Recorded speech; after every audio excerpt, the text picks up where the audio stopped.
Audit approach. तो हमने अभी देखा कि जो बैंक का जो स्टैट्यूटरी सेंट्रल ऑडिटर है उसने एसएलआर रिक्वायरमेंट के कंप्लायंस को चेक किया और दो रिपोर्ट भेजी। एक रिपोर्ट भेजी आरबीआई को, एक दूसरी रिपोर्ट भेजी top management of the bank को।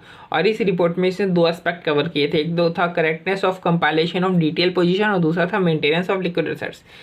तो अब ये किस तरीके से चेक करेगा कि डीटीएल का जो डिटेल पोजीशन का जो कंपाइलेशन है वो करेक्ट है कि नहीं है। तो उसके लिए ऑडिट प्रोसीजर यहाँ पे दिया हुआ है।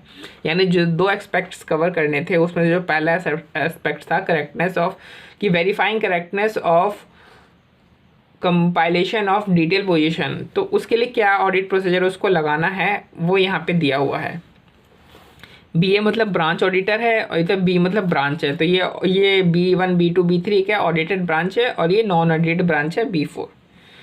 तो सबसे पहले क्या होता है, नॉर्मली बता दूं नॉर्मली क्या होता है। नॉर्मली होता है जो ब्रांच ऑडिटर जितने भी होते हैं वो वीकली जो ट्रायल बैलेंस है, वीकली ट्रायल बैलेंस किसको भेज देते हैं, हेड ऑफिस को भेज देते हैं। और हेड ऑफिस उन सभी ट्रायल बैलेंसेस को, जो वीकली ट्रायल बैलेंसेस हैं जो कि रिसीव हुए ब्रांच ऑडिटर से, उन सभी को कंसोलिडेट करता है और उस कंसोलिडेशन के आधार पर डीटीएल की पोजीशन को डिटरमाइन करता है। और ये काम होता है हर रिपोर्टिंग फ्राइडे को। और फिर डिटेल की पोजीशन कंपाइल करके वो जो कंसोलिडेशन है वो किसको भेज देता है, सेंट्रल ऑडिटर को भेज देता है। अब अगर सेंट्रल ऑडिटर चाहे तो वो ब्रांच ऑडिटर को रिक्वेस्ट करके जो वीकली ट्रायल बैलेंस ये लोग भेज रहे हैं उसकी करेक्टनेस को वेरीफाई भी करवा सकता है और कुछ सेलेक्टेड डेट्स पे जो कैश बैलेंस है उसको एग्जामिन भी करवा सकता है। ऐसा नहीं है कि वीकली ट्रायल बैलेंस ये इसको सारे के पूरे वीक का चेक करना पड़ेगा, नहीं। ये जो कुछ सेंट्रल ऑडिटर कुछ सेलेक्टेड डेट्स देगा, उन डेट्स की वीकली ट्रायल बैलेंस को की करेक्टनेस को वेरीफाई करना है और उन्हीं डेट्स की कैश बैलेंस को एग्जामिन भी करना होगा इसको। ठीक है, अब इसके पास डिटेल की कंपाइलेशन आ गई, यहाँ पे कंसोलिडेशन आ गई। अब ये क्या करेगा, ये ब्रांच ऑडिटर ने भेज दिया। अब ये बैंक और अब ये ब्रांच से क्या ले लेगा, अब ये ब्रांच से उनकी रिटर्न्स मांग लेगा। चाहे ऑडिटेड ब्रांच हो चाहे नॉन ऑडिटेड ब्रांच हो, उनकी रिटर्न्स मांग लेगा। लेकिन अगर रिटर्न आ रही है नॉन ऑडिटेड ब्रांच से तो ये क्या करेगा, एक बार नॉन ऑडिटेड ब्रांच को रिव्यू कर लेगा for obvious errors, omissions, manipulations. क्योंकि ऑडिटेड नहीं है ना इसकी रिटर्न, तो ये खुद से एक बार थोड़ा सा रिव्यू कर लेगा कि हाँ सब कुछ ठीक है कि नहीं है। उसके बाद दो चीज़ें आ गई हैं। एक तो आ गई हैं कंसोलिडेटेड ट्रायल बैलेंस आ गया इसके पास और डिटेल पोजीशन जो डिटरमाइन करी है उसके बेसिस पे वो आ गई है, और दूसरा ब्रांच से इसको रिटर्न्स आ गई हैं। तो अब क्या करेगा, सबसे पहले तो ये कंसोलिडेशन है उसको उठा लेगा और चेक करेगा कि whether consolidation includes relevant information with respect to all branches. और ये हर कंसोलिडेशन पे ये चीज़ अप्लाई नहीं करेगा, सिर्फ टेस्ट बेसिस पे कुछ कंसोलिडेशन पे ये चीज़ें अप्लाई करेगा कि कुछ कंसोलिडेशन जितनी भी आई है उसमें से कुछ कंसोलिडेशन उठा ली और चेक करेगा कि क्या इस कंसोलिडेशन में सभी ब्रांच के रिस्पेक्टिव जो रेलेवेंट इन्फॉर्मेशन है वो है कि नहीं है। ऐसा तो नहीं है कि जो कंसोलिडेशन करी गई है उसमें कुछ फिगर्स है मिसिंग है, कंप्लीट नहीं है। तो इस तरीके से देखेगा कि relevant information with respect to all branches है कि नहीं है।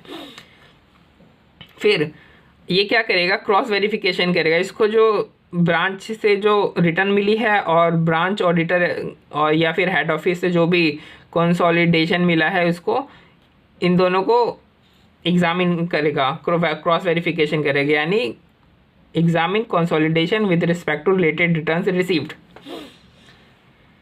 यानी कंसोलिडेशन को एग्जामिन करेगा किसके रिस्पेक्ट से, ये जो रिटर्न्स रिसीव हुए उसके रिस्पेक्ट से। और उसके बाद क्रॉस वेरीफाई करने के बाद क्या करेगा, उन सेलेक्टेड जो कंसोलिडेशन है उसके ऊपर ऑडिट प्रोसीजर अपने अप्लाई करेगा। अगर इसने ऑडिट प्रोसीजर प्रॉपर इसने अप्लाई किए हैं सेंट्रल ऑडिटर ने, तो ये अपनी जो रिपोर्ट है उसमें एडुकेटली डिस्क्राइब करेगा कि इसने कौन कौन सी जो प्रोसीजर है वो फॉलो किए हैं, किस तरीके से उसने टेस्ट बेसिस पे कंसोलिडेशन को चेक किया, कौन कौन से ऑडिट प्रोसीजर्स को अप्लाई किया है। अब ये रिपोर्ट करेगा, लेकिन रिपोर्ट करेगा क्या, देखो अनऑडिटेड ब्रांचेस के केस में, जैसे यहाँ पे इसको अनऑडिटेड ब्रांचेस का इसको रिटर्न आया था, तो अनऑडिटेड ब्रांचेस के केस में ये बताएगा सबसे पहला कि जो नंबर ऑफ अनऑडिटेड ब्रांचेस हैं वो हैं कितनी, और उसने उनके रिटर्न्स के ऊपर रिलाई किया है अपने ओपिनियन को फॉर्म करने के लिए। जैसी बात है, क्योंकि ये कुछ कर तो नहीं सकता ना, अब ये ऑडिट थोड़ी कर सकता है स्टैट्यूटरी सेंट्रल ऑडिटर, ये तो सिर्फ व्यू कर सकता है। तो उसने बोला कि मैं सिर्फ इतने नंबर ऑफ अनऑडिटेड ब्रांचेस थे और मैंने इनकी रिटर्न्स के ऊपर रिलाई किया है अपने ओपिनियन को फॉर्म करने के लिए। Automated data flow for CRR and SLR। आजकल क्या हुआ है, बैंक में SLR और CRR के लिए एक ऑटोमेटेड डाटा फ्लो आ गया है। तो इसने जो यहाँ पे जो ऑडिट प्रोसीजर जो फॉलो करी हैं, अगर बैंक के अंदर ऑटोमेटेड डाटा फ्लो है, ऑटोमेटेड डाटा फ्लो सिस्टम है, तो इसको जो ऑडिट प्रोसीजर है वो इस तरीके से डेवलप करना पड़ेगा कि उसमें ऑटोमेटेड डाटा फ्लो भी इंक्लूड हो। ठीक है, तो रिपोर्ट में ये भी लिखेगा कि बैंक के अंदर ऑटोमेटेड डाटा फ्लो था CRR SLR के लिए, और मैंने उसके लिए जो ऑडिट प्रोसीजर में जो मैं यहाँ पे बता रहा हूँ उसमें उसको मैंने इस तरीके से डेवलप किया है कि ऑडिटेड डाटा फ्लो भी ऑटोमेटेड डाटा फ्लो भी उसमें इन्वॉल्व है। अब जो सेंट्रल ऑडिटर वो एक चीज़ और चेक करेगा कि बैंक के पास जो सिक्योरिटीज़ हैं और बैंक उन सिक्योरिटीज़ का जो वैल्यूएशन दिखा रही हैं क्या वो एज़ पर RBI गाइडलाइंस हैं या नहीं है।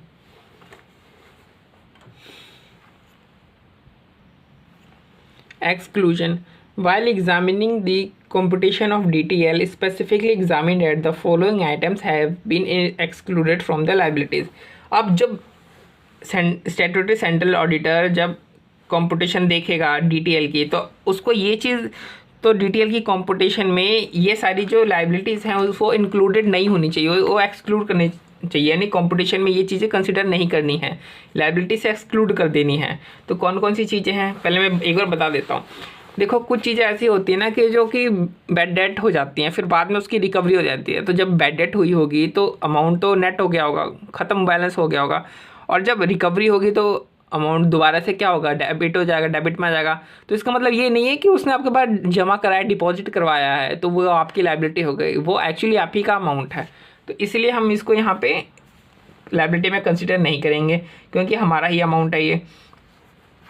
फिर दूसरा ये है कि जो इम्पोर्टर होता है वो क्या करता है, इंपोर्ट करते समय जब उसको इंपोर्ट बिल मिलता है और वो उसे क्या होता है, इंपोर्ट अब मिला है तो उसको फॉरेन करेंसी में पेमेंट करनी पड़ेगी, तो वो बैंक के पास क्या होता है कि कुछ पैसा बैंक के पास जमा करा देता है, बोलता है कि अभी जो एक्सपोर्टर है वो मेरे से कुछ पैसा एडवांस में मांग रहा है, उसके बाद ही वो पूरा सामान भेजेगा, उसके बाद मैं उसको फाइनल पेमेंट करूँगा। तो अभी कुछ जो किस्त है शुरू में जो एडवांस पेमेंट है मैं उसको देना चाहता हूँ, लेकिन मेरे पास डॉलर नहीं है या येन नहीं है, जो भी आप बोलो, तो वो बैंक को कुछ अमाउंट देगा और उसको इंपोर्ट बिल दिखाएगा और बैंक उस इंपोर्ट बिल के आधार पर उसको कुछ थोड़ा सा पेमेंट कर देगा, लेकिन ये फाइनल पेमेंट नहीं होगा। तो क्या लिखा है, amount received in Indian currency against import bill. और ये इंडियन करेंसी में देगा कौन, इंपोर्टर जो इंडिया का है वही देगा ना, ये कहेगा कि ये लोग कुछ पैसे इसको आप डॉलर में कन्वर्ट करें कि आगे मेरे को दे दो, नहीं तो फिर आप ही खुद आगे पेमेंट कर दो।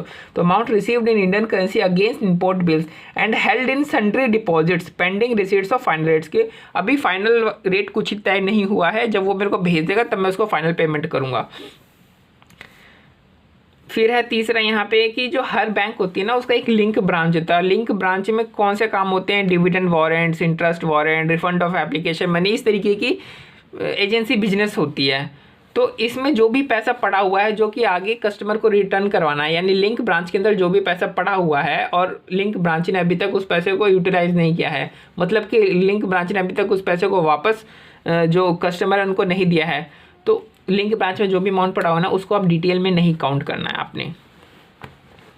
तो वही लिखा हुआ है कि अनएडजस्टेड डिपॉजिट्स और balances lying in link branch for agency business like dividend warrants, interest warrant, refund of application money etcetera in respect of shares debentures to the extent of payment made by other branches not adjusted by the link branch. Not adjusted मतलब क्या हुआ कि link branch ने अभी तक उसको use नहीं किया, बैलेंस को जो उसके पास पड़ा हुआ है, जो भी उसके पास एप्लीकेशन मनी आई है उसको रिफंड करना है। तो लिंक ब्रांच सिंपल सी बात है, लिंक ब्रांच में जो भी अमाउंट होगा उसको आपने कंसिडर नहीं करना है एज ए लायबिलिटी। फिर margin held and kept in sundry deposit for funded facilities. अब आपने किसी को क्रैश क्रेडिट दिया है या वर्किंग क्रेडिट की फैसिलिटी दी है तो उसके बदले में उससे आप कुछ पैसा अपने पास जमा कराओगे कि नहीं एज अ मार्जिन। तो वो जो मार्जिन जमा कराओगे आप ये नहीं मान के चलना कि वो आपकी लायबिलिटी है, वो तो आपने एज अ मार्जिन जमा कर रखा है ना, तो आपकी लायबिलिटी नहीं है। तो ये चार चीज़ें हुई, सॉरी चार नहीं, हाँ चार चीज़ें हुई जिनको आपने लायबिलिटी नहीं मानना है। तो इन सब के लिए कहानी है कि इंपोर्ट बिल के अगेंस्ट इंडियन करेंसी में बैंक को जो अमाउंट रिसीव हुआ था उसका कुछ बैलेंस लिंक ब्रांच के पास एजेंसी बिजनेस के लिए पड़ा हुआ था, जो बाद में बैड डेट हो गया। तो बैंक ने लिंक ब्रांच का मार्जिन मनी जब्त करके अपनी पार्ट रिकवरी करी। तो देखो, जैसे मैं बता देता हूँ इसमें से कौन कौन से पॉइंट हैं। जैसे part recovery of bad dates, नीचे से शुरू करें, नहीं ऊपर से शुरू करते हैं कि import amount received against import bill in Indian currency. फिर balances lying with link branch for agency business not adjusted by the link branch या not used fully by the link branch. और margin money for funded facilities, part recovery of bad debts, इस तरीके से। अब जिस तरीके से detail में हमने कुछ एक्सक्लूजन देखी है, उस तरीके से कुछ इंक्लूजन भी होती है। तो हमें ये भी चेक करना होता है कि क्या ये जो लाइबिलिटीज़ हैं क्या ये इंक्लूड करी गई हैं डिटेल कंप्यूटेशन में। तो देखो, इसमें से पहली चीज़ होती है कि रिकॉन्सिल, जो नॉस्ट्रो अकाउंट को जब हम रिकॉन्साइल करते हैं नॉस्ट्रो मिरर अकाउंट से, तब हम उसमें देखना होता है हमें कि कोई ऐसा कोई इनवर्ट रेमिटेंस तो नहीं है जो कि हमने अकाउंट ही नहीं किया हुआ हो, जो अनअकाउंटेड रह गए हों और जो बैंक की लायबिलिटीज़ से संबंधित हो। तो इस तरीके की चीज़ों को हमें देखना पड़ता है। इनवर्ट रेमिटेंसेस जो अकाउंट नहीं हुए हैं उनको केयरफुली एनालाइज करना होता है जब हम रिकन्सिलेशन करते हैं नॉस्ट्रो अकाउंट का नॉस्ट्रो मिरर अकाउंट से। और इन सभी जो अनअकाउंटेड जो रेमिटेंसी इनवर्ट रेमिटेंसेस होते हैं या फिर डेबिट एंट्रीज होती हैं, इनको कंसिडर करना पड़ता है। और ब्रांच एडजस्टमेंट अकाउंट में जो भी नेट क्रेडिट बैलेंस होता है, किसमें, ब्रांच एडजस्टमेंट अकाउंट में जो भी नेट क्रेडिट बैलेंस होता है, चाहे वो फॉरेन ब्रांच का ही क्यों ना हो, उसे एज अ हम लायबिलिटी कंसिडर करेंगे।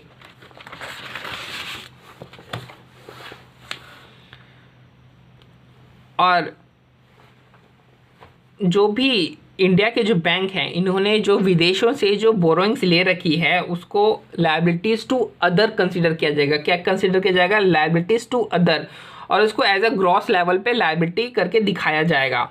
ठीक है, यानी जो भी जो नॉस्ट्रो मिरर अकाउंट में जो भी एडवर्स बैलेंस होगा, यार एडवर्स बैलेंस अगर हम बोरोइंग ले रहे हैं और देखो फॉरेन से कुछ भी होता हो तो नॉस्ट्रो अकाउंट में होता है, फॉरेन से लेन देन होना, यानी नॉस्ट्रो अकाउंट में अगर हमारा एडवर्स बैलेंस है मतलब कि नेगेटिव बैलेंस है, मतलब हमने किसी से बोरोइंग लिया, तो जो एडवर्स बैलेंस है नॉस्ट्रो मिरर अकाउंट में जो भी एडवर्स बैलेंस है उसे लायबिलिटीज़ टू अदर करके दिखाएंगे। क्योंकि जो एब्रोड से जो हम बोरोइंग्स लेते हैं उसे हम as a liability to other दिखाते हैं। तो इसका मतलब ये हो कि नॉस्ट्रो मिरर अकाउंट में जो भी नेगेटिव बैलेंस है उसको हम लायबिलिटीज टू अदर दिखाएंगे, उसको कंसीडर कर लेंगे डिटेल की कंपटीशन में। अब देखो, जो इंटरेस्ट होता है ना, जो भी कस्टमर जो भी अपना बैलेंस जो भी बैंक में डिपॉजिट कराता है उसके ऊपर इंटरेस्ट जो होता है, क्या होता है कि डेली तो अक्रू होता है, लेकिन बुक में सिर्फ एक पीरियोडिक इंटरवल में ही रिकॉर्ड किया जाता है। जैसे इंटरेस्ट जो भी बैलेंस डिपॉजिट है बैंक अकाउंट में, उसके ऊपर इंटरेस्ट तो चढ़ता जा रहा है, इंटरवल बनते जा रहा है, लेकिन बैंक अपने पासबुक में हर महीना या हर क्वार्टरली जो है पीरियोडिक इंटरवल पे रिकॉर्ड करता है। तो भले ही बैंक ने रिकॉर्ड ना किया हो बट इंटरेस्ट तो अक्रू हो रहा है ना, तो इस इंटरेस्ट को अपने डिटेल की कॉम्पिटिशन में दिखाना है। और अगर कोई ऐसा इंटरेस्ट है डिपॉजिट के ऊपर, ठीक है, यानी जैसे पूरा एक फाइनेंशियल ईयर होता है, तो जो फाइनेंशियल ईयर जो हाफ जो ईयर है उसका जो एंड आ गया, यानी 6 महीना का जब एंड आता है, तो उस केस में अगर 6 महीने का एंड आ रहा है और किसी डिपॉजिट के ऊपर कोई इंटरेस्ट बन रहा है तो उसको अगले 6 महीने की शुरुआत में ही रिवर्स किया जाता है। तो इस तरीके की जो इंटरेस्ट होती है जिसको रिवर्स किया गया है उसको हमें कंसिडर करना है डिटेल की कॉम्पिटिशन में।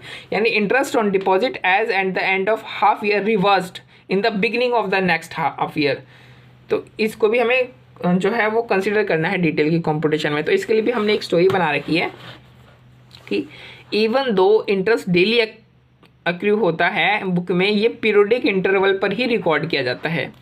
इस बार हाफ ईयर एंड तक डिपॉजिट पर जो भी इंटरेस्ट मिला उसको नेक्स्ट हाफ ईयर में रिवर्स कर दिया गया था, जिसके कारण ब्रांच के अकाउंट यानी एडजस्टमेंट अकाउंट में नेट क्रेडिट बैलेंस 0 हो गया था और इंडियन बैंक को अब्रॉड से बोरोइंग लेना पड़ गया। ये सारे पैसे किस में आए? नॉस्ट्रो में आए। तो मैं इसमें से पॉइंट्स आपको बता देता हूँ कौन कौन से पॉइंट निकलते हैं। ये तो ये वाला है कि जो इंटरेस्ट जो है डेली क्रू होता है बट बुक में पीरियोडिक इंटरवल पे जो होता है रिकॉर्ड होता है। तो ऐसा इंटरेस्ट जो कि एक्रू हुआ है बट बुक में रिकॉर्ड नहीं हुआ, उस इंटरेस्ट इंटरेस्ट को भी आपने डिटेल कंप्यूटेशन में लेना है। और हाफ ईयर एंड तक डिपॉजिट में जो भी आपका इंटरेस्ट अक्रू हुआ है और अगर उसे रिवर्स कर दिया जाता है नेक्स्ट हाफ ईयर में तो उस इंटरेस्ट को भी आपने कंसिडर करना है। फिर ब्रांच के एडजस्टमेंट अकाउंट, तो इसमें लिखा हो कि एडजस्टमेंट अकाउंट में जो भी नेट क्रेडिट बैलेंस होता है चाहे वो फॉरेन ब्रांच से रिलेटेड क्यों ना हो उसे आपने इंक्लूड करना है। तो ब्रांच के अकाउंट यानी एडजस्टमेंट अकाउंट में नेट क्रेडिट बैलेंस 0 हो गया था। और इंडियन बैंक को अब्रॉड से बोरोइंग लेना पड़ गया, यानी जब इंडियन बैंक जब अब्रॉड से जब बोरोइंग लेती है तो उसे लायबिलिटीज टू अदर करके दिखाया जाता है। और नॉस्ट्रो मिरर अकाउंट में जो नेगेटिव बैलेंस होता है उसे भी जो नेगेटिव बैलेंस मतलब जो एडवर्स बैलेंस होता है उसे भी लायबिलिटीज टू अदर करके दिखाया जाएगा, ये बात है। और ये सारे पैसे नॉस्ट्रो में है। नॉस्ट्रो मतलब यहाँ पे रिकन्सिलेशन की बात करी जा रही है कि जो नॉस्ट्रो अकाउंट है और जो नॉस्ट्रो मिरर अकाउंट है इन दोनों में रिकन्सिलेशन करते हैं। रिकन्सिलेशन करते समय इनको केयरफुली एनालाइज करना चाहिए ताकि ये देखो ये रहा ना, ये वाला पॉइंट है, ये केयरफुल एनालाइज करना चाहिए ताकि कोई भी जो इनवर्ड रेमिटेंसीज हैं या फिर जो डेबिट एंट्रीज हैं यानी इंटवार्ड जो एंट्रीज है वो अनअकाउंटेड ना रह गई हों। अगर अनअकाउंटेड रह गई हों और वो किसी बैंक लायबिलिटी से संबंधित है तो उसे भी कंसिडर करना चाहिए। तो ये हमारे पास 1, 2 और 3, 4, 5 पॉइंट थे इंक्लूजन में और 4 पॉइंट थे एक्सक्लूजन में हमें, तो ये भी हमें याद रखने हैं।